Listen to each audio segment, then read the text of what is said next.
শিক্ষার্থীদের ভোটাধিকারকে সম্মান জানিয়ে নির্বাচন বর্জন না করলেও নির্বাচন কমিশনের অনিয়ম নিয়ে ক্ষোভ প্রকাশ করেছে বাংলাদেশ গণতান্ত্রিক ছাত্র সংসদ।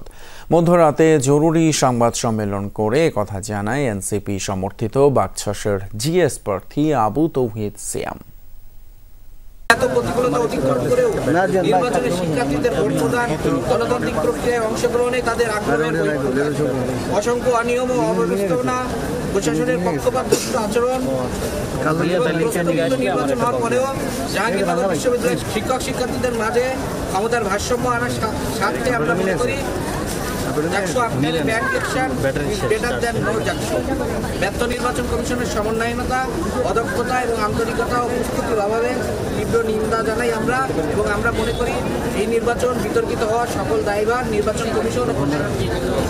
33 বছরের নো জাকসু কাটিয়ে আমরা একটা ব্যাড ইলেকশনের মাধ্যমে হলেও যে জাকসুটা আমরা পেয়েছি, সেই জাকসুর এই জাহাঙ্গীরনগর বিশ্ববিদ্যালয়ের শিক্ষক এবং শিক্ষার্থীদের যে ভারসাম্য, ক্ষমতার ভারসাম্য, সেই ক্ষমতার ভারসাম্যটা আনার জন্য এই জাকসুর ধারাবাহিকতাটা দরকার। আমরা মনে করি যে এটা যদি এখন আমরা বর্জন করি বা এটা যদি বানচালের দিকে যায়, তাহলে হয়তো এই নির্বাচন কমিশন বা এই বিশ্ববিদ্যালয়ের প্রশাসন আবারও আমাদের সামনে একটা 33 বছরের জটলা আনবে, যেটা এই জাহাঙ্গীরনগর বিশ্ববিদ্যালয়ের গণতান্ত্রিক পরিবেশকে আসলে হুমকির মুখে ফেলবে।